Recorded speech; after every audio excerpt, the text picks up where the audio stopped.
Ya baik, terima kasih Anda masih bersama kami di Aceh, di Higienis Aceh yang kali ini menyajikan informasi seputar kesehatan. Nah, masih juga bersama dokter kita ini ada Dokter Munizar, nih ahli kanker, khususnya kanker serviks ini dok ya. Kandungan, termasuk juga hubungannya dengan serviks ini sendiri ya. Nah tadi sudah banyak yang kita bicarakan dengan dokter ini dan ternyata juga begitu banyak yang sudah bisa dilakukan. Salah satunya bagaimana pencegahan kanker ini yaitu dengan adanya vaksin ini sendiri dok ya. Nah tapi kita kan ternyata di masyarakat kita kalau bicara tentang vaksin ini kita selalu sosialisasikan juga nih dok ya. Masih ada yang beranggapan bahwa wah masih ada yang belum mau menerima vaksin apapun itu dong. Mungkin kalau dokter ini sendiri melihat ataupun apa sih yang bisa dok sampaikan agar masyarakat kita juga sebagai bentuk edukasi juga tentang vaksin ini dok. Baik, sesuatu yang baru mungkin tidak bisa diterima secara langsung betul. Oleh masyarakat, meskipun latar belakang pendidikannya itu tinggi, gitu. Sehingga kita mungkin tidak bisa bekerja sendiri, perlu kerjasama lintas sektoral melibatkan mungkin key person. Kalau di Aceh saya kira para ulama baik. Jadi orang-orang yang didengar perkataannya, sehingga pesan yang kita sampaikan, kita bawa itu bisa diterima dan tersampaikan. Saya kira bukan hanya vaksin sejumlah program pemerintah yang lain seperti keluarga berencana pada awalnya juga dianggap sesuatu yang tabu gitu. Jadi termasuk untuk vaksin ini, saya kira agama kita juga mengatakan bahwa Allah itu tidak akan merubah nasib sesuatu kaum kalau dia sendiri tidak merubahnya. Artinya kita sudah di depan mata bahwa ada faktor-faktor penyebab kanker tadi itu. Jadi kalau misalnya kita tidak menghindarinya atau tidak melakukan usaha pencegahan, maka mungkin kita akan menderita Nah, kalau kita menderita tentu ibadah kita jadi terganggu malah. Jadi sebelum maka kita gunakan masa sehat kita sebelum masa sakit itu. Saya kira memang butuh kerjasama sehingga kegiatan komunikasi, informasi, edukasi ini bisa tersampaikan ke masyarakat dan pada gilirannya mereka bisa menerima vaksin sebagai bentuk obat yang halal dan itu membantu mencegah terjadinya kanker. Oke, baik. Nah, tapi dok mau juga dong tips-tips dari dokter juga gimana sih bagi wanita juga nih dok untuk selalu hidup sehat, hidup bersih agar terhindar dari kanker serviks ini sendiri ataupun kanker ovarium ataupun kanker yang lainnya juga dok. Baik. Saya sampaikan dulu mengenai kanker serviks. Tadi sudah disebutkan bahwa itu penyebabnya virus Virus itu merupakan inisiator, jadi dia pemicunya. Ada faktor yang mendukung terjadinya kanker serviks setelah ada virus itu sendiri. Misalnya merokok, itu kalau masyarakat Aceh mungkin tidak begitu banyak lah yang merokok untuk kaum perempuannya, tapi kalau di daerah lain mungkin porsinya lebih banyak. Benar. Kemudian perilaku berganti-ganti pasangan yang memang tidak sesuai sama syariat Islam. Saya pikir itu juga agama kita sudah membentengi sebenarnya, tinggal kita bisa mengikuti apa tidak itu aturannya. Jadi agama juga sudah membentengi sebenarnya. Jadi kalau kita ikut agama saja sebenarnya sudah sehat, sudah bersih. Karena kan kebersihan sebagian dari iman. Tadi kita sesuai tema kan higienis Memang dari tangan ini sebenarnya bisa menjadi media penularan virus gitu. Karena kan aktivitas seksual kan macam-macam Jadi bisa saja dari jari yang kotor ini itu bisa menjadi media penghantaran atau penularan virus. Benar. Tidak salah juga dok untuk selalu cuci tangan juga. Iya, itu sudah sangat benar. Kita kampanyekan. Tidak harus di masa COVID ini juga tidak harus. Nah, jadi dengan pola bersih-bersih, cuci tangan, sebenarnya sudah sangat meminimalisir jumlah virus yang kita sebarkan. Karena viral load, beban virus itu sendiri menjadi salah satu faktor luar yang menentukan bahwa itu juga akan menjadi salah satu yang memungkinkan terjadinya infeksi virus. Ada lagi nggak dok? Untuk kanker ovarium tadi, itu katanya dengan punya anak ya, maaf saya bukan bertolak belakang dengan kontrasepsi. Makin banyak anak itu ternyata bisa mencegah terjadinya kanker ovarium. Di samping itu juga kontrasepsi. Jadi kontrasepsi katanya kalau kita menggunakan kontrasepsi pil selama 5 tahun itu bisa menurunkan separuh kemungkinan kejadian kanker ovarium. Baik. Jadi membantu juga. Nah, itu pada awalnya kan kita juga sesuatu yang tabu untuk itu. Ternyata dia punya manfaat lain di samping menjarangkan kelahiran, tapi juga bersifat proteksi terhadap kejadian kanker ovarium. Jadi begitu masih banyak pencegahan yang bisa kita lakukan. Tadi ada beberapa yang dijelaskan oleh dokter, ternyata juga selalu menjaga kebersihan. Mungkin kebersihan diri yang paling utama itu mungkin adalah tangan ya, karena aktivitas tangan yang paling banyak dilakukan ya. Mungkin selalu rajin cuci tangan ini juga salah satu tips untuk menjaga kesehatan. Kemudian juga bagaimana tidak melakukan hubungan seksual secara yang tidak sahnya juga nih dok ya. Jadi juga punya dengan pasangan sendiri ya, dan juga bagaimana para wanita juga harus bersih luar dalamnya ini. Dan jangan lupa tadi vaksinnya juga ini ada ya. Nah, mungkin sejauh ini kalau di Aceh sendiri yang mungkin kalau misalnya kalau dokter melihat secara persentase secara umum lah mungkin ini dok ya. Kalau misalnya untuk wanita ini sendiri ada nggak dok sudah pernah kasus minta pencegahan secara primer tadi selain ada pencegahan secara sekunder ini? Jadi pemberian vaksin itu akan lebih efektif kalau diberikan kepada mereka yang belum menderita atau belum terinfeksi dengan virus HPV itu. Nah, tadi saya sebutkan bahwa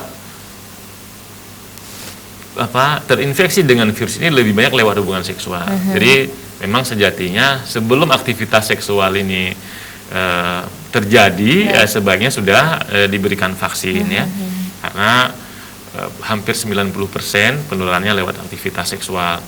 Jadi memang itu yang saya pikir menjadi hal yang penting dalam usaha pencegahan kanker serviks.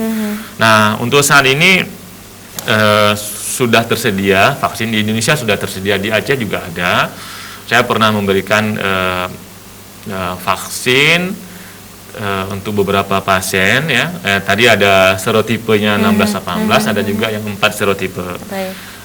Itu pemberiannya 3 kali ya, pada bulan pertama atau 0 bulan, kemudian pada bulan ketiga atau 2 bulan setelahnya, dan bulan ke-6. Itu tidak ada kata terlambat dok ya, mau umur berapa saja boleh ya? Boleh, tadi sampai umur 50-65 tahun masih bisa diberikan. Namun kembali ke kita ya, jadi berbeda orang luar sama orang Indonesia, karena mungkin pada usia lanjut kita aktivitas seksual nggak seperti di sana ya.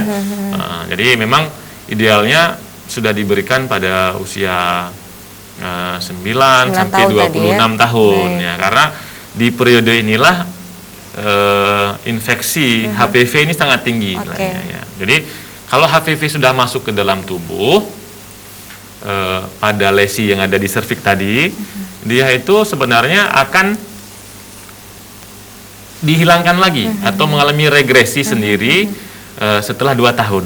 Nah, dari yang hilang itu atau mengalami regresi itu ada sebagian kecil yang menetap atau persisten namanya. Nah, dari yang persisten ini sekitar 4% itulah yang kanker serviks. Jadi memang periode usia reproduksi ya itu angkanya sangat tinggi. Nah, jadi memang sebaiknya pada periode sebelum reproduksi ini diberikan gitu, sehingga efektivitasnya jauh lebih tinggi. Nah, tapi sayangnya ini juga belum menjadi program pemerintah juga ini terhadap vaksin HPV ini dok ya. Nah, mungkin ada nggak salah, mungkin ini juga melihat di Aceh juga tidak main-main juga nih kanker serviks ini ya dok ya. Mungkin juga di program pemerintah daerah khususnya bagaimana ini juga pencegahan terhadap kanker serviks ini sendiri dengan pemberian vaksin tadi ini dok. Mungkin kalau saran dok sendiri bagaimana ini dok? Untuk negara maju ya, Amerika, Kanada, Australia itu sudah menjadi program nasional. Jadi anak usia SD itu sudah diberikan vaksin ini karena mereka memang didukung dari segi sumber dayanya ya, dari segi finansialnya, keuangan ya. Ya, untuk kita mungkin program imunisasi nasional anak gitu ya mungkin masih tertatih-tatih ya. Iya, betul. Jadi memang banyak hal yang mesti diselesaikan. Kita berharap ke depan kalau kita sudah melewati pandemi ini dengan ekonomi yang kembali bangkit, mungkin setelahnya tindakan-tindakan atau kegiatan yang kiranya dapat mendukung mengurangi insiden kanker serviks ini bisa lebih ditingkatkan ya. Memang sekali lagi perlu ada program yang nyata yang bisa mengurangi kanker serviks, termasuk memasukkan pemberian vaksin untuk usia SD mungkin ke dalam program nasional ya. Meskipun berbeda usia ya di luar negeri sama di Indonesia dalam hal usia memulai aktivitas seksual. Betul. Ya. Nah, ini juga menjadi kekhawatiran juga dok, karena juga banyak kegiatan mungkin organisasi kewanitaan yang melakukan seminar-seminar tentang kanker serviks ini sendiri. Artinya juga sudah mulai sudah mulai resah di masyarakat dengan kanker ini sendiri. Tapi mungkin dengan salah satu program ini juga bisa menambah informasi juga untuk kita para kaum ibu, kaum wanita juga bagaimana pencegahan dari kanker serviks ini sendiri, dan ternyata sudah ada vaksinnya ya, dok ya. Jadi jangan ragu-ragu kalau memang merasa khawatir ya. Lebih bagus pencegahan secara tadi ada secara primer itu dengan diawali di usia mungkin usia anak-anak itu 9 sampai 26 tahun ini dok ya. Nah, ataupun juga tadi sudah ada fase pencegahan yang mungkin sudah ada sekunder, itu sudah ada virus di dalamnya dok ya. Nah, ini juga bisa dengan vaksin itu juga. Iya, itu mungkin lebih ke arah vaksin terapeutik. Tadi ada vaksin profilaksis pencegahan jangan masuk. Kemudian ada vaksin terapeutik, kita coba mengobati. Namun efektivitasnya tentu berbeda, tidak sebagus yang profilaksis gitu. Ya, itu akan mengurangi. Jadi begitu tadi saya sebutkan bahwa sekali virus masuk, dia mungkin akan bertahan 2 tahun di dalam serviks, kemudian dia akan menghilang. Tapi bisa terjadi reinfeksi. Jadi kembali virus HPV yang lain masuk lagi gitu. Itu yang sering menjadi penyebab terjadinya kanker serviks. Makanya seperti COVID ini. Jadi sudah pernah terinfeksi, sembuh, kemudian terinfeksi dengan serotipe yang lain, yang berbeda. Jadi tipenya sampai 200-an ya dok ya? Kalau yang kanker serviks ya. Kalau yang COVID saya gitu ya. Kanker serviksnya sampai serotipenya sampai 200-an. Ya, makanya dengan diteliti ketemu yang baru mengalami mutasi, perubahan gitu ya. Nah, tapi ini juga menjadi kekhawatiran bahwa ketika kanker ini tahu sudah ada kanker serviks ini sendiri, ternyata sudah parah ini dok. Mungkin supaya supaya peka juga dengan tubuh sendiri, itu bagaimana nih dok? Baik, jadi memang kalau ibu-ibu itu datang ke dokter kandungan ya, untuk kanker serviks itu gejalanya keputihan ya, kemudian gejala yang lain perdarahan sehabis berhubungan. Nah, 2 hal ini mungkin hal yang menimbulkan keengganan atau ada rasa malu. Seperti tabu gitu seperti dok tabu, ya? Untuk kan malu ya menyampaikan datang, maaf saya ini ada keluhan keputihan yang berbau gitu. Itu sering pasien terlambat karena awalnya malu menyampaikan itu. Nah, dan kalau misalnya sudah keluar keputihan yang berbau, mungkin itu sudah stadium lanjut gitu. Makanya ada baiknya kalau sudah melakukan aktivitas seksual 2 atau 3 tahun setelahnya itu bisa dilakukan pap smear ya. Jadi dengan pap smear itu bisa dilihat apakah sudah ada perubahan pada serviks atau enggak. Sekalian bisa mendeteksi ada enggak virusnya di situ di serviksnya. Jadi begitu. Jadi pap smear itu bisa 2 hal ya. Satu, melihat ada perubahan pada serviksnya. Yang kedua, bisa mendeteksi apa ada virusnya apa enggak. Baik, jadi begitu cara kita untuk mengetahui bahwa jangan sampai terlambat dok ya. Betul. Jangan sampai terlambat ketahuan bahwa kita ternyata mengidap kanker serviks ini sendiri. Jadi harus ada peka terhadap tubuh sendiri, khususnya juga bagi wanita terhadap alat reproduksinya ini. Benar, Jadi benar. harus tahu hal-hal dan juga harus cari ilmu dan juga cari pengetahuan yang mungkin bisa mencegah kita dan menjaga diri kita untuk tetap sehat ya. Baik Dok, ini sudah 30 menit kita ya, dan ternyata kita harus pamit ya Dok ya. Tapi apa nih pesan dari dokter sendiri nih untuk masyarakat, khususnya juga masyarakat Aceh nih terkait dengan kanker ini sendiri? Baik, jadi khusus untuk kanker serviks itu merupakan kanker yang bisa dicegah. Baik. Saya kira kita belum terlambat ya, ada beberapa pencegahan. Nah, sebaiknya kalau memang sudah melakukan aktivitas seksual, ada baiknya itu melakukan pap smear.